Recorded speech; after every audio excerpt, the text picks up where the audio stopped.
Let's bring in former Democratic Senator Jon Tester from Montana and MSNBC political analyst David Drucker is senior writer at The Dispatch and an MSNBC contributor. Guys, it's good to see you. Look, both sides say they don't want to shut down. I can say I don't think the American people would like to have a shutdown. Go out on a limb there. Senator, you know these players. You serve next to most of them. What do you think is going on behind the scenes, if anything? And is there someone you think who could be influential to get some change here beyond leadership?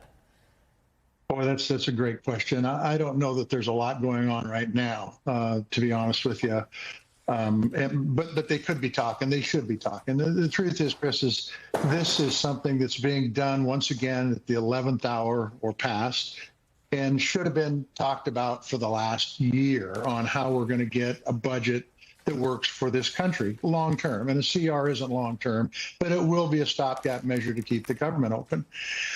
Look, the players in this, the biggest player is the president. If the president walked in and said, hey, we need to make sure that we keep health care accessible and affordable for everybody across the country, it would be in the bill. There's no doubt about it. It has been apparent from the beginning that the leadership in the Senate and the House and the majority party, the Republicans, have done what the president wants, and that's all they've done. And so the big dog in the room is the president. And if the president was to come forward and say, hey, I think this is important to keep health care accessible and affordable, it would be done, and we wouldn't be talking about a shutdown. So, David, Republican pollster John McLaughlin has argued that not extending the Obamacare subsidies would result in what he calls a health care tax hike, posing the greatest midterm threat to the GOP. Again, Schumer says he told the president he can solve the problem if he can just convince Republican leaders to extend Obamacare subsidies. But what are that chances you think that happens in the coming days? I mean, they're not even coming back until Friday. Yeah, listen, I mean, we'll have to see how this turns out. But, you know, as these things usually do, this is really a political power struggle, right? Democrats want certain conditions for their votes in the Senate in order to avoid a shutdown. And Republicans are saying that, listen, we control the House. We're a majority in the Senate, and we control the White House. So we essentially should get to do what we want. These things are, you know, often blame is often in the eye of the partisan here. What I would say, and I think the senator probably remembers this, is the party that instigates the shutdown or uses government funding as leverage to achieve a policy outcome, even if that policy outcome is popular, usually gets blamed for the shutdown. And voters tend to look at shutdowns, and I've told you this before, Chris, obviously, as an illegitimate form of political combat. And it takes me back to 2013. Obamacare at the time was still unpopular, not like it is today, popular. It was very unpopular. And when Senate Republicans said, we're going to stop this thing you don't like by holding government funding hostage in order to get President Obama to not implement this, voters revolted. They didn't like it. They think you should be able to work through the normal legislative process, however broken it is, while keeping the government lights on in order to try and achieve these policy outcomes.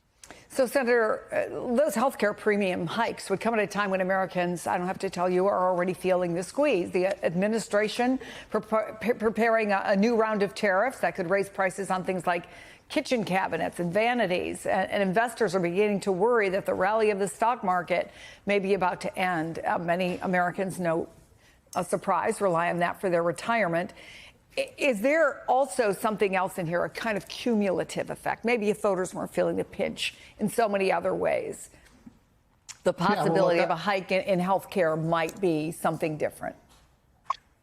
I think it adds another weight on small businesses and working families. I think the inflation that we've experienced, particularly since the inauguration, has been real and it's been significant.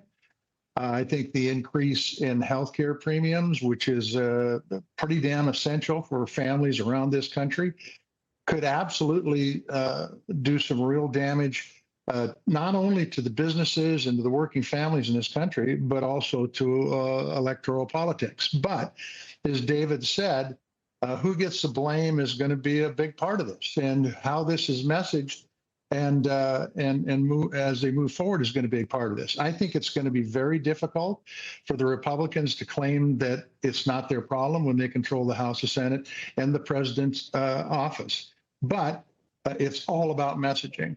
In the end, though, Chris, here's what you need to keep in mind, and I know you know this: the people who really get hurt are the folks that are out there trying to make a living, whether that's a small business person or a working family. And right now, with inflation and with the way the economy's going, I don't think they can handle additional expenses, especially when they're unnecessarily tacked on these folks.